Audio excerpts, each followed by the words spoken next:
শুনুন গল্প, যেখানে শ্রোতার মন ভরে সেটাই গল্পস্রোত। আজ পাবেন প্রেমের ছোঁয়া। আমি নীলাঞ্জনা, আর আপনারা আছেন আমাদের সাথে গল্পস্রোতের সাথে। এখন বাজে রাত 12টা, চারপাশ নিস্তব্ধ, আর এই মায়াবী মুহূর্তে গল্পস্রোত নিয়ে এসছে এক বিশেষ নিবেদন, লস্ট ইন লাভ। আজকের গল্পে কোনো কাল্পনিক চরিত্র নেই, আছে শুধু হৃদয়ের কিছু না বলা কথা। দীপ সামন্তের লেখা দুটি গল্প, ভোরের আলো আর অপূর্ণ। কেউ হারিয়ে গিয়েও থেকে যায় মনের অনেক গভীরে, আবার কেউ ভুল নম্বরের ওপর থেকে দিয়ে যায় বেঁচে থাকার নতুন আলো। তাহলে চোখ বন্ধ করুন আর হেডফোনটা কানে দিন, আর এই মধ্যরাত্রে আমার সাথে হারিয়ে যান প্রেমের এক অন্য জগতে।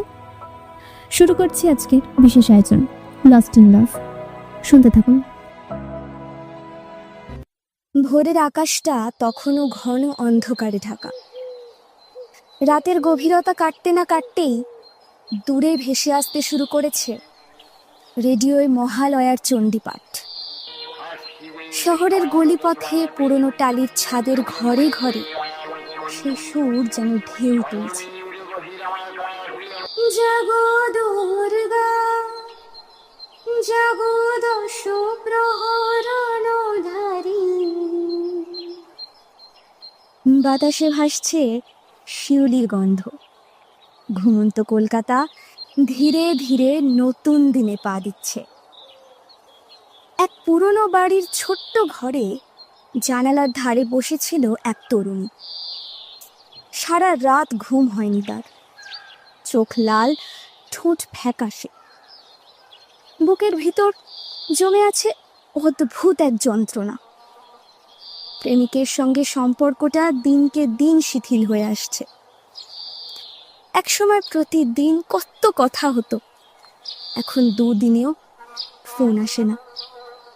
দেখা হলেও সেই আগের উচ্ছ্বাস নেই, আছে শুধু নীরবতা আর ক্লান্তি। মেয়ে বুঝতে পারছে ভালোবাসা আছে, তবু দূরত্ব যেন ধীরে ধীরে গ্রাস করছে দুজনকে। সে ভাবল, আজ মহালয়ার সকাল, দেবীর আগমনী দিন। আজ যদি সব কথা খুলে বলি, হয়তো মনটা হালকা হবে। ফোনটা হাতে তুলে নিল। আঙুল কাঁপতে কাঁপতে নাম্বারটা ডায়াল করলো। রিং বাজলো কয়েকবার। বুকের ভিতর কেঁপে উঠল এক অদ্ভুত শূন্যতা। অবশেষে ওপাশে শোনা গেল এক কণ্ঠ। হ্যালো। মেয়েটির চোখ ভিজে উঠল। সে এক মুহূর্তও ভাবল না এ তার প্রেমিক ছাড়া আর কেউ হতে পারে। বুকের ভিতরের সব কষ্ট উছলে উঠল হঠাৎ। তুমি জানো না আমি কতটা কষ্টে আছি। অনেক দিন ধরে মনে হচ্ছিল আমি তোমাকে আর খুঁজে পাচ্ছি না, অথচ অথচ তুমি তো আমার সবটুকু জুড়ে ছিলে। ওপাশের কণ্ঠ সামান্য থেমে গেল, তারপর মৃদু স্বরে উত্তর দিল, আমি শুনছি, বলো। মেয়েটি অবাক হলো। সাধারণত সে যখন অভিযোগ করে প্রেমিকটা তর্কে জড়িয়ে যায়। আজকের কণ্ঠটা আলাদা, শান্ত, স্থির, যেন পুরো মন দিয়ে শুধু শুনছে। এতে মেয়েটির বুকের ভিতরের বাঁধ ভেঙে গেল। সে বলতে লাগলো, আমাদের প্রথম দিনগুলো মনে পড়ে? কেমন করে প্রতিদিন সন্ধ্যায় তুমি আমায় ফোন করতে। তখন মনে হতো আমার চেয়ে ভাগ্যবতী আর কে আছে। আর আর এখন এখন মনে হয় আমি ভীষণ একা। আচ্ছা আচ্ছা, সত্যি কি তুমি বদলে গেছো, নাকি আমি বেশি আশা করে ফেলছি? ওপাশের কণ্ঠ শান্ত। তুমি একা নও, ভালোবাসা কখনো মিলিয়ে যায় না, শুধু মাঝে মাঝে শব্দ হারিয়ে ফেলি, এই আর কি। মেয়েটির বুক ধক করে উঠল। এই কথাগুলো তো তার চাওয়া ছিল। এতদিন সে এগুলোই তো চাইতো, শুনতে চাইতো। সে আবেগে ভেসে গেল। তাহলে কেন আমাকে অবহেলা করো, কেন দূরে থাকো? আমি তো চাই তুমি শুধু আমাকে একটু বোঝো। ওপাশ থেকে মৃদু উত্তর, বোঝার চেষ্টা করছি তো এখন। তুমি যা বলছো সব মন দিয়ে শুনছি। মেয়েটির চোখ বেয়ে জল গড়িয়ে পড়ল। ভোরের হালকা আলো জানালার ফাঁক দিয়ে ভেতরে ঢুকছিল। চারপাশে শিউলির গন্ধ ছড়িয়ে পড়ছিল। সে মনে করল আজকের সকালটা হয়তো নতুন শুরুর সকাল। তারা দুজনেই দীর্ঘক্ষণ কথা বলল। মেয়েটি তার মনের সব ব্যথা, সব অভিমান উজাড় করে দিল। প্রতিটি কথায় তার বিশ্বাস আরো দৃঢ় হচ্ছিল। হ্যাঁ, ওপাশে তার প্রেমিকই আছে, সেই মানুষ যাকে ছাড়া তার জীবন অসম্পূর্ণ। অবশেষে ফোন রাখার সময় মেয়েটি বলল, আজ মহালয়ার সকাল, দেবীর আগমনী। আমি চাই তুমি আর দূরে যেও না, আমার কাছে, আমার পাশে থেকে যেও। ওপাশ থেকে শান্ত অচেনা এক কণ্ঠ উত্তর দিল, আজকে সকালটা আমি কোনোদিনও ভুলবো না, চিরদিন আমার মনে থেকে যাবে। কল কেটে গেল। মেয়েটি জানালার বাইরে তাকালো। সূর্যের আলো তখন ধীরে ধীরে আকাশ জুড়ে ছড়িয়ে পড়ছে। পাড়ার ভেতর থেকে ভেসে আসছে ঢাকের শব্দ, প্রস্তুতির ব্যস্ততা। তার বুক হালকা হয়ে গেছে। মনে হচ্ছে তার প্রেমিক আজ আবার নতুন করে তাকে বুঝেছে, নতুন করে শুনেছে। কিন্তু পাঠক জানে এ ছিল এক ভুল নাম্বার। ওপাশে ছিল সম্পূর্ণ অপরিচিত একজন মানুষ। সে একবারও বলেনি কে সে, কেন ফোন ধরল। শুধু শুনেছে আর মৃদু স্বরে উত্তর দিয়েছে। মেয়েটি ভেবেছে সেই তার প্রেমিক। এই ভুল বোঝাবুঝির ভিতরে জন্ম নিল এক অদ্ভুত সংযোগ। এমন সংযোগ যার কোনো পরিচয় নেই, কোনো পুনরাবৃত্তি নেই। হয়তো আর কখনো তাদের কথা হবে না। তবু মহালয়ার সেই ভোরে শিউলির গন্ধে ভিজে থাকা বাতাসে, চণ্ডী পাঠের সুরে তাদের কথোপকথন হয়ে উঠল প্রেমের এক বিরল অভিজ্ঞতা।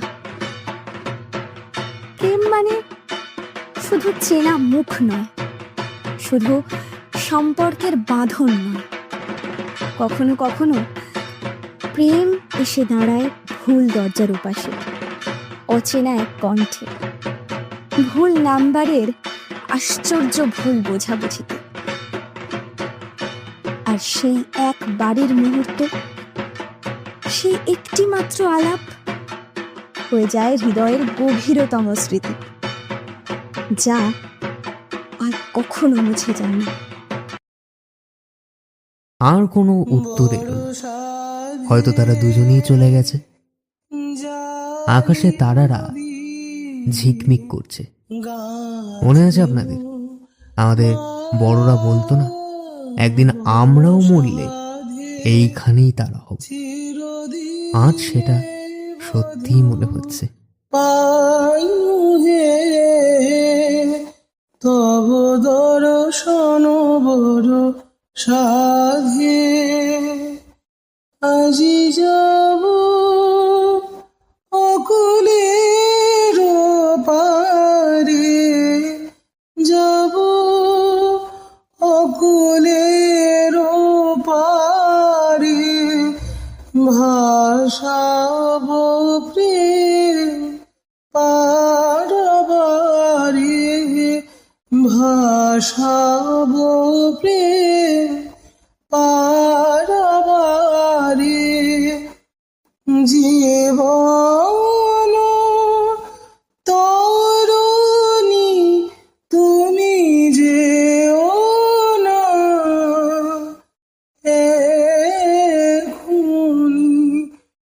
তুমি যেও না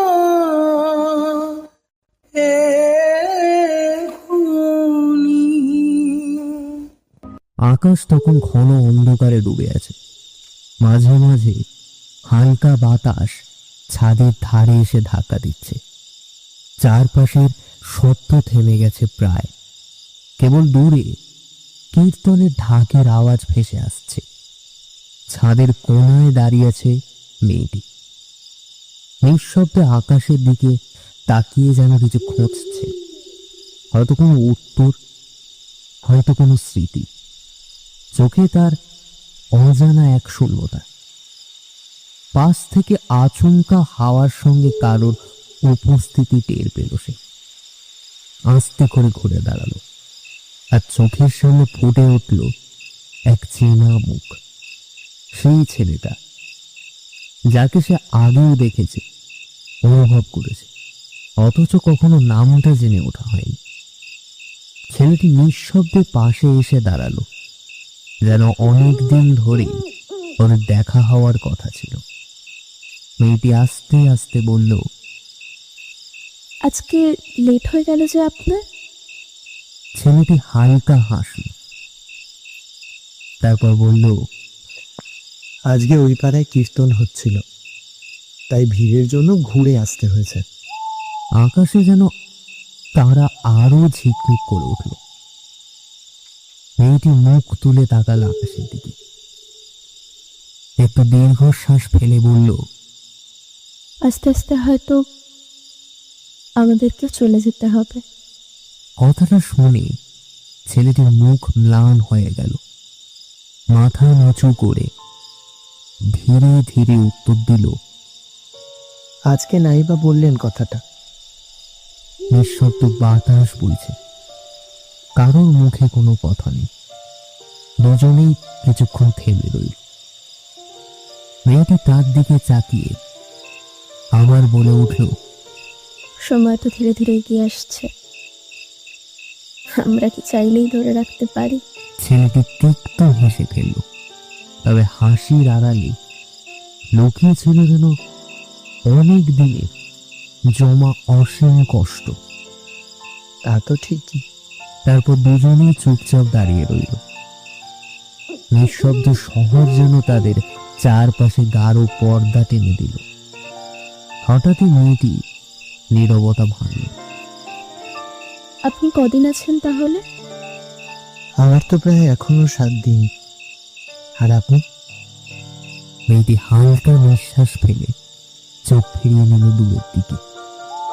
আজ ভোর রাতের মধ্যেই যেতে হবে। ছেলেটি আর কোনো কথা বলল না। নিঃশব্দতা আরো ভারী হয়ে ঝুলে রইল আকাশে। মেয়েটি ফিস ফিস করে বলল, এই খোলা আকাশের নিচে যদি দাঁড়িয়ে থাকতে পারতাম চিরকাল।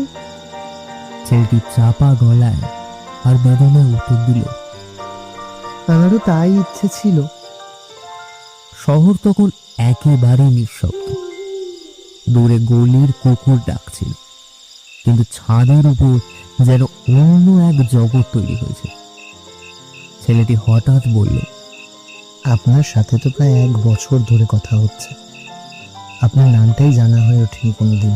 মেয়েটি অদ্ভুত এক হাসি দিল। সে হাসির ভিতরে ছিল অভিমান আর মমতা দুই।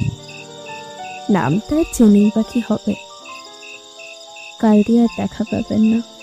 ছেলেটি চুপ করে গেল। আবার সে একই নিরাপত্তা, আবার রাতের আকাশ। এইবার মেয়েটি ধীরে ধীরে জিজ্ঞেস করলো, আপনি এলেন কিভাবে এখানে? বছর 5 হলো। আপনি? আমার 17 বছর। এখানেই বড় হয়েছি, আর এখানেই। এক মুহূর্তের জন্য নীরবতা। তারপর মেয়েটি ধীরে ধীরে প্রশ্ন করলো, আপনার কি হয়েছিল? ছেলেটি একটু থেমে ভেতরের যন্ত্রণা গোপন করতে না পেরে বলল, বাড়ি ভাড়া নিয়ে আসি এখানে। চেনা জানা কেউই ছিল না। একদিন ধুম জ্বর হলো, ভাবলাম ওষুধ খাই, কাল সকালেই ঠিক হয়ে যাব। তারপর দেখলাম এই মেয়েটি চোখ তুলে আকাশের দিকে তাকালো। তারা যেন জ্বলজ্বল করছে আরো বেশি করে। বড়ই অদ্ভুত, সবাই থাকলেও খেয়াল রাখে না, আর না থাকলে অনেক যত্ন। এই কথার পর আবার নিঃশব্দ রাত নেমে এলো। ছেলেটি এবার বলল, আপনার কি হয়েছিল? মেয়েটির দৃষ্টি হঠাৎ ভারী হয়ে গেল। কাঁপা কণ্ঠে মেয়েটি বলল, একজনকে ভালোবেসেছিলাম, সবকিছুই ঠিকঠাক চলছিল। হঠাৎই একদিন শুনলাম সে কোথায় চলে গেছে। আমি নিজেকে সামলাতে পারিনি, তাও চেষ্টা করেছিলাম ভালো থাকার। একদিন কলেজ থেকে ফিরে ঘরে বসে আছি, শুনলাম বাবা নাকি বিয়ের জন্য ছেলে দেখছে। মোটটা অফ থাকায় ছাদে এসে দাঁড়ালাম। কি মনে হয়েছিল এখান দিয়েই। মেয়েটি থেমে গেল। বাকিটা আর বলতে পারল না। ঠোঁট কাঁপছিল, চোখের কোণে জল চিকচিক করছিল। ছেলেটি আস্তে আস্তে বলল, আমরা সবাই ভাবি যে পরপারের অপারে কোনো জগৎ নেই, তাহলে আমাদের এইটা কি? মেয়েটি হালকা কণ্ঠে উত্তর দিল, বেঁচে থাকলে মানুষ, আর মরে গেলে আত্মা। আবার সেই নীরবতা। রাত যেন আরো গভীর হয়ে উঠল। বাতাসের শব্দ আরো স্পষ্ট শোনা যাচ্ছিল। মেয়েটি আস্তে হেসে বলল, চলুন মশাই, আসি, সময় তো শেষ। আবার হয়তো জন্ম নেব কিছু হয়ে। এ সংসারের মায়া কি কাটানো সহজ এত সহজে? তার ঠোঁটে ব্যথা মেশানো হাসি ফুটে উঠল। ছেলেটি চুপ করে থেকে ধীরে ধীরে বলল, বেঁচে থাকতে তো কারোর সাথে আলাপ হয়নি, মরে গিয়ে হলো। আর কোনো উত্তর এলো না। হয়তো তারা দুজনেই চলে গেছে। আকাশে তারারা ঝিকমিক করছে। মনে আছে আপনাদের, আমাদের বড়রা বলতো না, একদিন আমরাও মরলে এইখানেই তারা হবে। আজ সেটা সত্যি মনে হচ্ছে। রজনী তুমি যেও না এখনি, পথ বিজন তিমির সঘন, পথ বিজন তিমি। আজকের মতো গল্প এখানে শেষ, তবে কিন্তু পরের সপ্তাহে আবার আসবো একটি নতুন গল্প নিয়ে।